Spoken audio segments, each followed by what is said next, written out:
ఇంట్లోనే ఉన్నానరా, ఇంకా 5 నిమిషాలు అయితే బయలుదేరుతాను అంటే ఏమవుతుంది?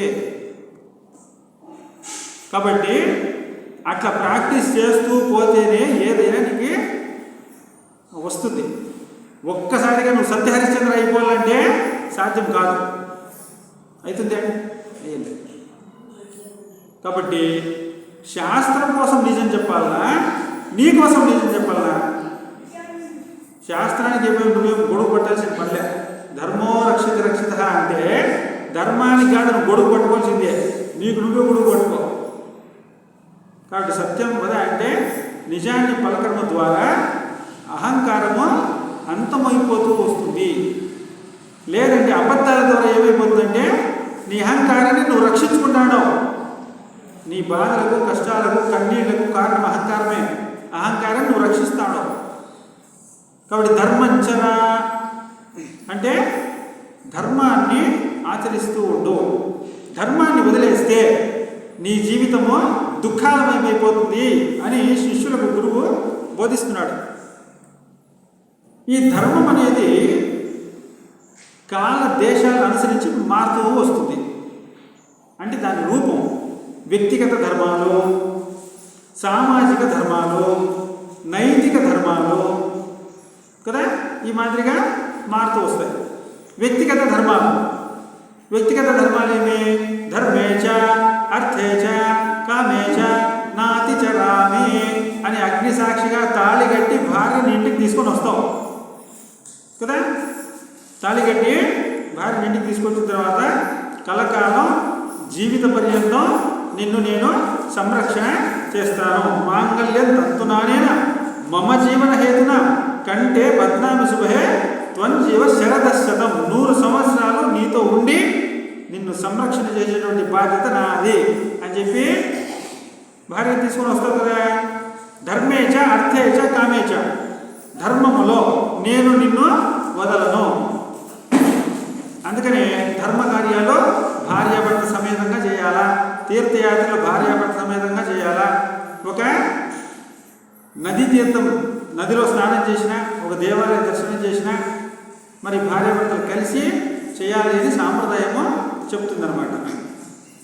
అట్లనే అర్థేచ సంపాదన, నేను సంపాదిస్తాను, నేను తాగుతాను, 500 రూపాయలు రోజు సంపాదిస్తా, నా సంపాదన అంతా నేను తాగేస్తాను, నీకేమి అని నువ్వు అడిగితే నీ భాగస్వామి నీ భార్య, నీ బిడ్డలు ఉన్నారు కాబట్టి సగభాగము వాళ్ళకి వెళ్తుంది. అర్థ ధర్మేచ అర్థేచ అని చెప్పినా లేదా. కామేచ కామము అంటే ఇక్కడ అర్థం ఏం తెలిసిన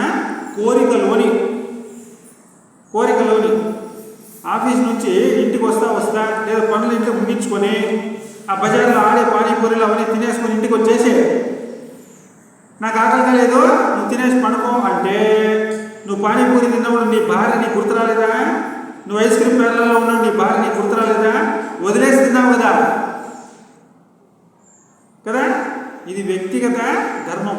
ఇంటికి పార్సల్ ఎత్తుకొని పోవాలి, ఇది వ్యక్తిగత ధర్మం. అట్లనే సామాజిక ధర్మాలు, సమాజంలో ఉన్నాము, సమాజంలో ఉన్న తర్వాత సామాజిక ధర్మాన్ని పాటించాలి. ఏం సమాజ ధర్మాలు? పూర్వమైతే రాజరికాలు ఉండేటివి, ఇప్పుడు ప్రజాస్వామ్యంలో ఉన్నాం. మనం ప్రజాస్వామ్యంలో మనకంటే ఒక రాజు, ఒక మినిస్టర్ అనేవాడు ఉండాలి కదండి. ముఖ్యమంత్రి, ఉప ముఖ్యమంత్రి, తర్వాత మినిస్టర్లు, ఎమ్మెల్యేలు ఇట్లా ఉంటారన్నమాట. వాళ్ళు ఎన్నుకునేటువంటి బాధ్యత మనకు ఉంది. 5 ఏళ్ళకు ఒకసారి ఎలక్షన్. సామాజిక ధర్మం ఏమి? ఓటు వేయాలి. ఓటు వేయడము నా హక్కు, నా ప్రాథమిక హక్కు. డబ్బు తీసుకొని ఓటేస్తే స్వామి మేము అడగలేదు, వాళ్ళే వచ్చి ఇచ్చినారు కాబట్టి మాదేం తప్పు లేదు అంటే వాళ్ళే వచ్చి ఇచ్చినా నువ్వు తీసుకున్నా నీ యొక్క సామాజిక ధర్మాన్ని నువ్వు తప్పినావు. అర్థమైందా? ఓటేసే హక్కు మనది, మన ధర్మాన్ని మనము పాటించాలి. అంతేగాని డబ్బు తీసుకొని ఓటు వేయకూడదు. వేస్తే సామాజిక ధర్మాన్ని నువ్వు వదిలేస్తేవి. నైతిక బాధ్యత, నైతిక ధర్మాలు. ఇప్పుడు సైట్ తీసుకుంటాం, 30-40 సైట్లన్నీ ఉంటాయండి. 30-40 సైట్లు ఉంటాయి. నువ్వు కొత్తగా ఇల్లు కట్టుకుంటావు, నీ 30-40లో అన్ని ఖాళీ, సైట్లన్నీ ఖాళీ, ఎవరు లేరు కదా అని చెప్పి ఆ పక్క ఒక 2 అడుగుల్లో, వెనక పక్క ఒక 2 అడుగుల్లో, ఈ పక్క ఒక 2 అడుగుల్లో కలుపుకొని ఇల్లు కట్టేసేది. అడిగేవాళ్ళు లే కదా. నీ నైతిక ధర్మాన్ని నువ్వు వదిలేస్తుంది. కాబట్టి నాయన ప్రతి దగ్గర, ప్రతి ఆలోచనలో, ప్రతి కదలికలో ధర్మాన్ని పాటించు. నీకుండే 30-40 మాత్రమే, దాంట్లోనే నువ్వు ఉండాలా. నీ బౌండరీ నువ్వు దాటకూడదు. అవకాశం ఉన్నా సరే ఎవరు లేరు కదండి అంటావు. సూర్య చంద్రులే సాక్షి, పగలు రేయే సాక్షి, త్రిసంధ్యలో సాక్షి, పంచభూతాలు సాక్షి. ఇవన్నీ పరమాత్మ యొక్క స్వరూపాలు, ధర్మం యొక్క స్వరూపాలు కదా. ఎవరు చూడలేని అంటావు నువ్వు. ధర్మం చూస్తూనే ఉంది, పగలు రూపంలో, రాత్రి రూపంలో, సంధ్యా రూపంలో, పంచభూతాల రూపంలో చూస్తూ ఉన్నాయి. కాబట్టి సత్యాన్న ప్రమదితవ్యం, ధర్మాన్న ప్రమదితవ్యం, భూత్యైన ప్రమదితవ్యం, కుశలాన్న ప్రమదితవ్యం అంటున్నాడు. భూత్యైన సంపాదన నుండి ఎప్పుడు కూడా చ్యుతి పొందొద్దండి, బాగా సంపాదన చేయండి అని చెప్తుంది వేదం. అంతేగాని అన్ని వదిలేసి సన్యాసం తీసుకొని అడుగులు పోటీ అని చెప్పదు. అర్థమైన వేదము, ఉపనిషత్తులు, భగవద్గీత అయ్యో ఇప్పటి నుంచి ఎందుకండి వీళ్ళు ఇవన్నీ చదివితే పాడైపోతారు, వైరాగ్యం వచ్చేసి వెళ్ళిపోతారు అంటుంది. అట్లెప్పుడు వేదం చెప్పలే. గృహస్థాశ్రమాన్ని స్వీకరించి బాగా సంపాదన చేసి భూత్యైన ప్రమదితవ్యం, కుశలాన్న ప్రమదితవ్యం అంటే పేరు ప్రఖ్యాతలు తెచ్చుకో అని చెప్తుంది వేదం. బాగా సంపాదన చెయ్యి, పేరు ప్రఖ్యాతలు తెచ్చుకోవాలంటుంది. పేరు ప్రఖ్యాతలు ఎట్లా వస్తాయి? దాంతో ఏముందంటే ఒక పాంప్లెట్ కొట్టించి, ఏమంటే రేపటి నుంచి మీరు నన్ను బాగా పొగడండి, నన్ను అందరూ కూడా సన్మానించండి అని పాంప్లెట్లు పంచితే వాళ్ళు పొగుడతారా? నిన్ను సన్మానం చేస్తారా? నువ్వు చేసే పనులు బట్టి, సత్కార్యాలు బట్టి, సత్కర్మలు బట్టి మంచి పేరు వస్తుంది కదండి. పాంప్లెట్ వేసి నన్ను పొగడండి అంటే పొగడతారా? చేయరు కదా. కాబట్టి నువ్వు నీ యొక్క ప్రవర్తన బట్టి, నువ్వు సమాజానికి చేస్తున్నటువంటి సేవ బట్టి నీకు మంచి పేరు వస్తుంది. మంచి పేరు రావాలంటే మంచి పనులు చేయాలా. అందుకని బుద్ధి అయిన ప్రమదితవ్యం అంటుంది అనమాట. బాగా సంపాదన చెయ్యి, ఆ సంపాదనను సత్కర్మల కోసము వినియోగించు. అర్థమైంది? ధర్మాన్న ప్రమదితవ్యం, భూత్యైన ప్రమదితవ్యం, కుశలాన్న ప్రమదితవ్యం, స్వాధ్యాయ ప్రవచనాభ్యాం న ప్రమదితవ్యం. స్వాధ్యాయ ప్రవచనాభ్యాం, ఏదైతే విద్య మీరు నేర్చుకున్నారో, ఇంకా స్కూల్ అయిపోయిందనుకో, ఇంకా ఆడ వదిలేదంటారా, రోజు కూడా అధ్యయనం చేయండి, అధ్యాపనము చేయించండి అని చెప్తుంది. దేవ పితృకార్యాభ్యాం న ప్రమదితవ్యం, రోజు కూడా దేవతారాధన చేయండి. నిత్య నైమిత్తిక కర్మలు అని ఉంటాయి. ప్రతిరోజు సంధ్యావందనం చేయండి, దేవత ప్రార్థనలో చేయండి. మీ సాంప్రదాయాలు, మీ ఆచారాలు బట్టి బ్రాహ్మణ, క్షత్రియ, వైశ్య, శూద్ర ఇట్లుంటాయి కదండి. మీ వర్ణాలు ఏమైతే ఉన్నాయో, ఆ సాంప్రదాయాలు ఏమైతే ఉన్నాయో, ఆచార వ్యవహారాలు ఏమైతే ఉన్నాయో దాన్ని ప్రతిరోజు కూడా ఆచరించండి. అది నిత్యకర్మ. నైమిత్తిక కర్మలు ఒక నిమిత్తాన్ని పురస్కరించుకొని చేసేటువంటి కర్మలు. మా ఇంట్లో సత్యనారాయణ పూజ చేస్తున్నామండి అంటారు కదా. మా అమ్మాయికి పెళ్లి చేసినాం, సత్యనారాయణ పూజ చేస్తున్నాం, మీరు రాండి అంటారు. ఒక నిమిత్తాన్ని చేసుకొని చేసేటువంటి ఆరాధన.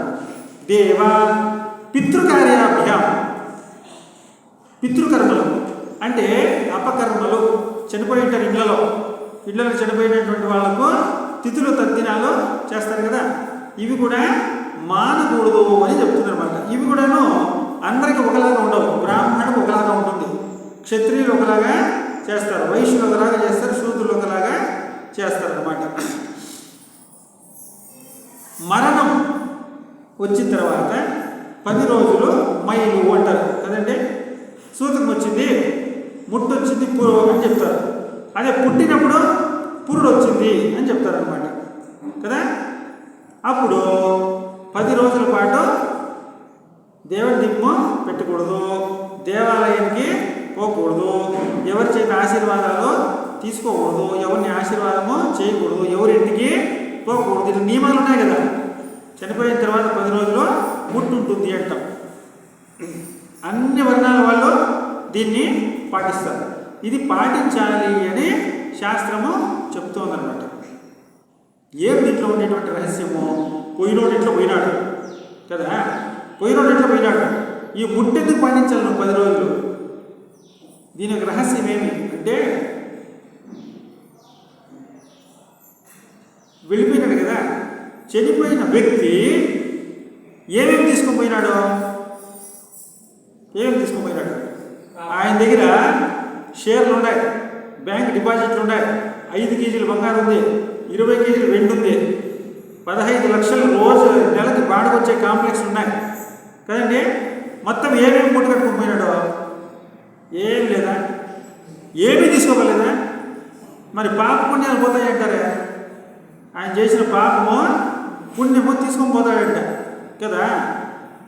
కానీ వదిలేసిపోయేటువంటి పాప పుణ్యాలు కూడా ఉంటాయి, అది గుర్తుపెట్టుకోండి. తన వెంట తీసుకొని పోయే పాప పుణ్యాలు ఉంటాయి, వదిలేసిపోయేటువంటి పాప పుణ్యాలు ఉంటాయి. ఆయన 5 కేజీలు బంగారు ఈడే ఉందా, 15 కేజీలు వెండి ఉందా, డిపాజిట్లు ఉన్నాయా, ఆయన కాంప్లెక్స్ అన్నీ ఉన్నాయా? ఆయన పుణ్యఫలంతో సంపాదించిన ఆస్తే కదా ఇదంతా. అర్థమైన శారీరక రోగాలు, మానసిక వ్యధలు, బాధలు పాపానికి ప్రతీకలు కదండి. ఆస్తులు అంతస్తులు పుణ్యానికి ప్రతీకలు. అబ్బా ఏం పుణ్యాత్ముడబ్బా, కూర్చొని తింటే కూడా తరగని ఆస్తి సంపాదించినాడు అంటారా లేదా?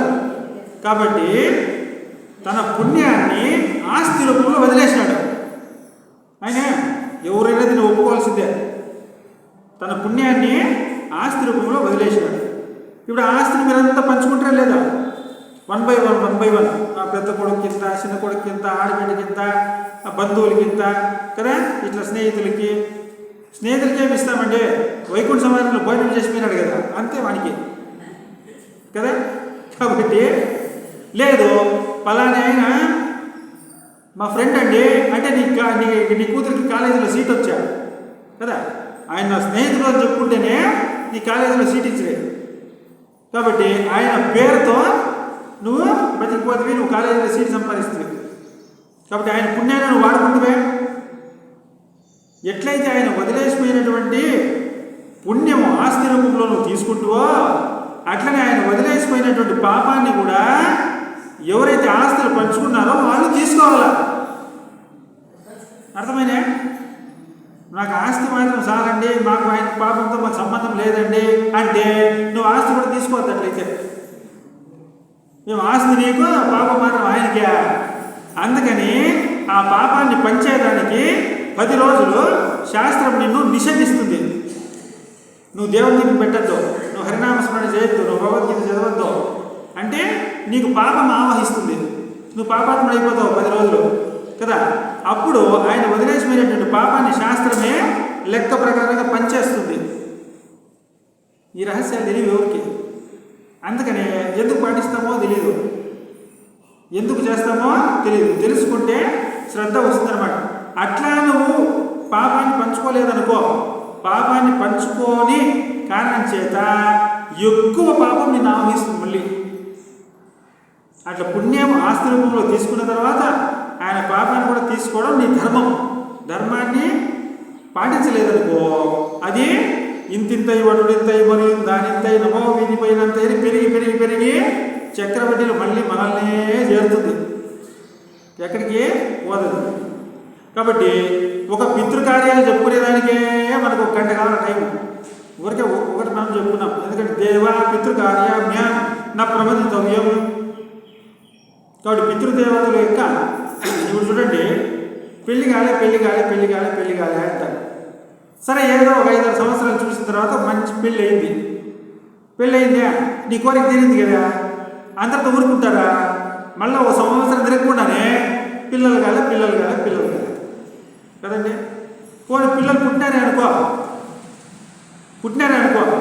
ఓయమ్మ వీళ్ళు లేకుండా ఎంతో బాగుండే, సంతానం పెద్ద రాక్షసుడు పుట్టినాడే, ఎందుకు రాకుంటున్నాడు వీడు తలకాయ నొప్పి, నువ్వే కష్టపడి పెళ్లి చేస్తుంది, కొడుకులో సంతానమో నువ్వే అంటివే, ఇప్పుడు పుట్టినాడు నెత్తిన కుంపటై కూర్చున్నాడు కదా.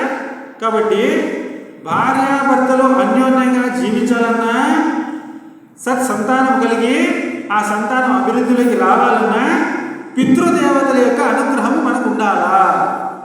అర్థమైందా? భార్యాభర్తలు అన్యోన్యంగా ఉండి ఆ సంతానము అభివృద్ధిలోకి వచ్చి ఎటువంటి వ్యాధులు లేకుండా బుద్ధిమంతులై మీకు మీ కుటుంబానికి ఆ సంతానం మంచి పేరు తీసుకొని రావాలంటే పితృదేవతల యొక్క అనుగ్రహము ఉండాలి. అందుకే పితృకార్యాలు చేయాలా అని చెప్పేది. పితృకార్యాలు చేయడం ద్వారా పితృదేవతల అనుగ్రహం వచ్చి ఆ కుటుంబాలు సుభిక్షంగా ఉంటాయి. అందుకనే దేవ పితృకార్యాభ్యాం న ప్రమదితవ్యం. ఏ దేవుని పూజిస్తే బాగుంటుందండి? ఆంజనేయ స్వామినే, నరసింహస్వామినే, బుద్ధుడినే, క్రీస్తునే? మాతృదేవో భవ. ఒరే నీ తల్లే నీకు దైవం. పితృదేవో భవ, ఆచార్య దేవో భవ, అతిథి దేవో భవ. వీళ్ళనే దేవతలుగా భావించి పూజించు అంటుంది శాస్త్రం.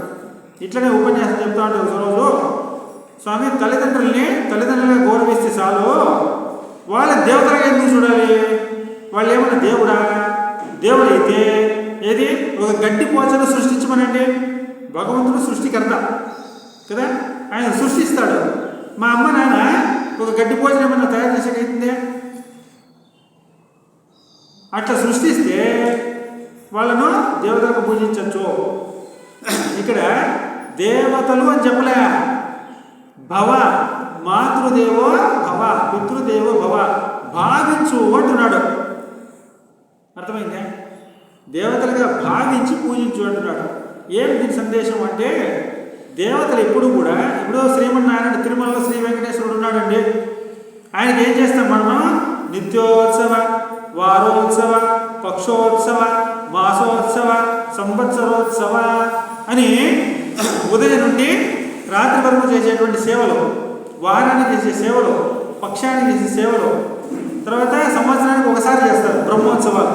బ్రహ్మోత్సవాలు రోజు చేస్తారా? సంవత్సరానికి ఒకసారి.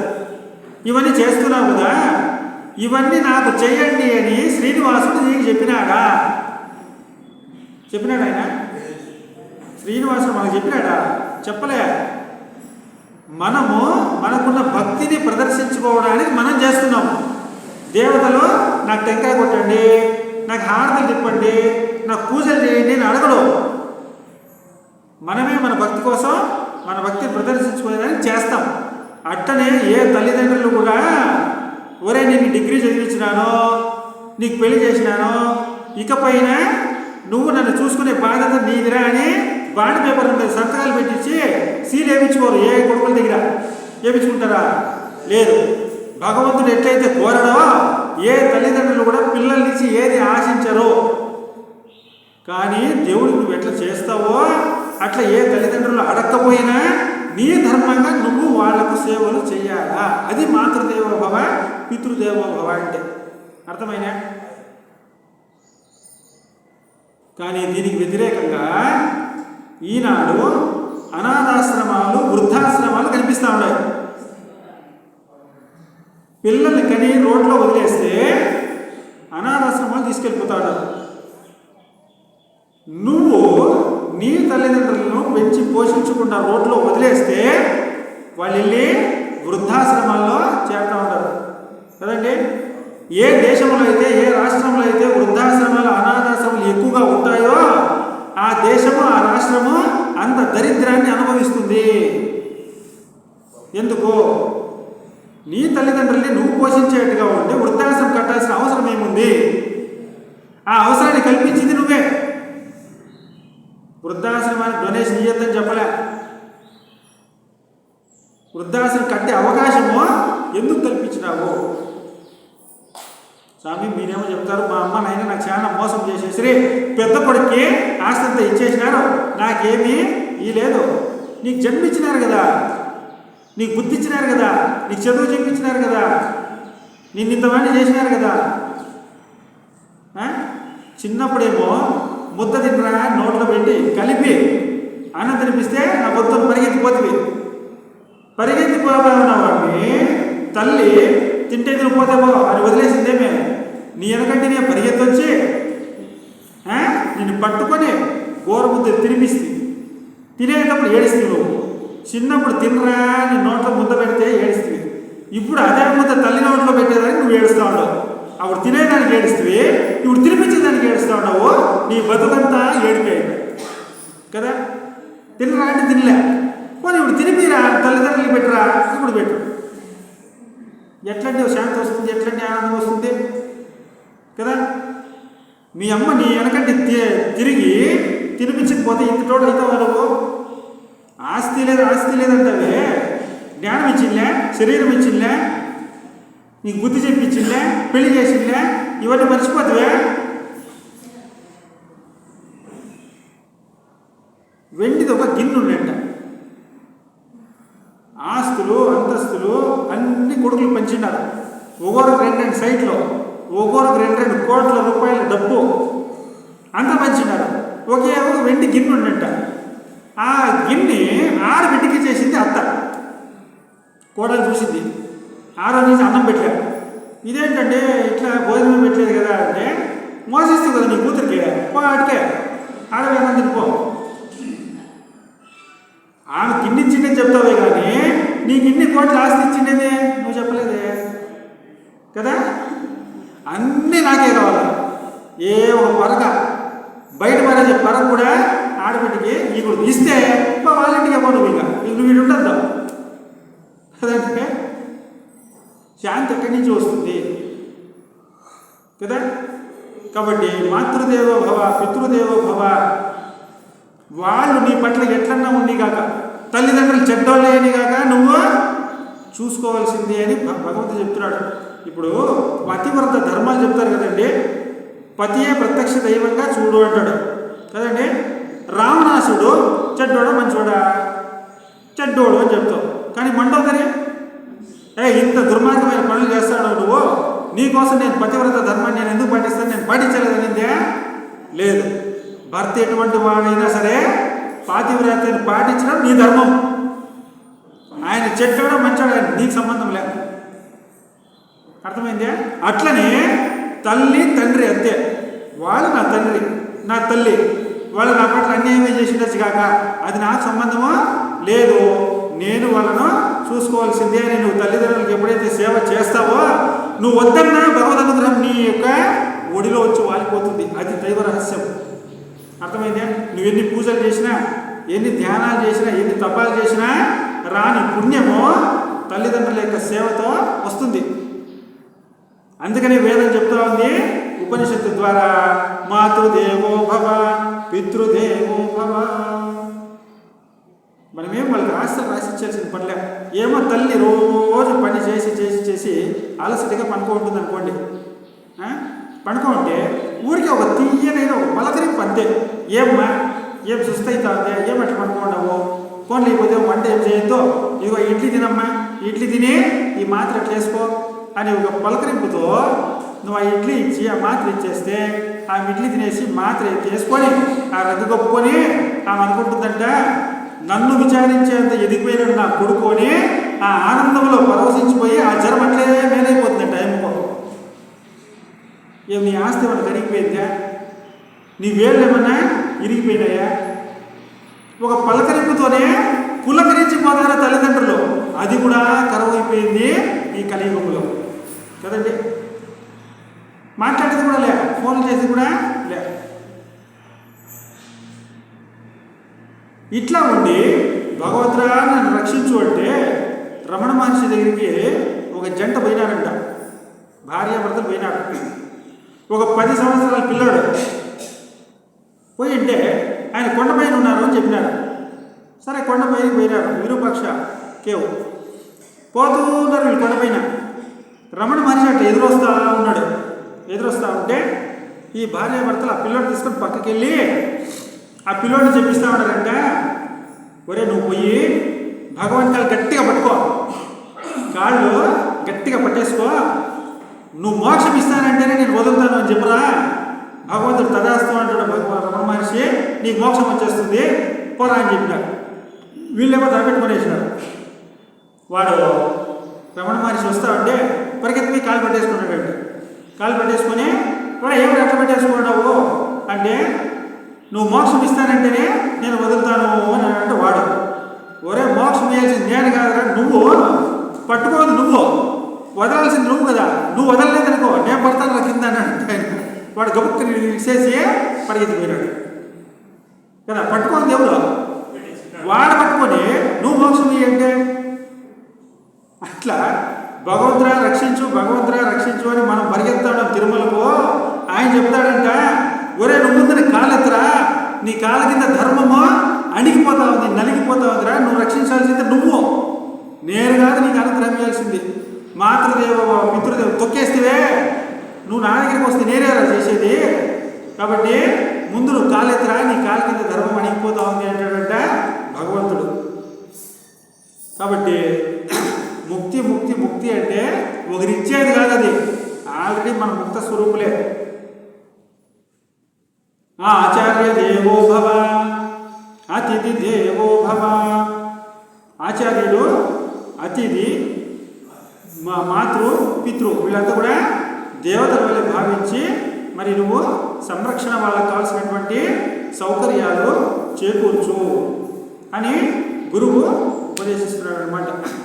అయింది టైము 11:30 అంతే కదా, 1 అవర్ అయింది. ఇంకా సగం మంత్రం ఉంది, సగం మంత్రము తర్వాత క్లాస్లో చెప్పమంటే చెప్తా, లేదా భాగవతం చెప్పమంటే చెప్తాం, మీ ఇష్టం. సగం అయింది, పూర్తి చేసేద్దామంటే పూర్తి చేసేస్తాము, లేదా భాగవతం అంటే భాగవతం. హరి ఓం నారాయణ.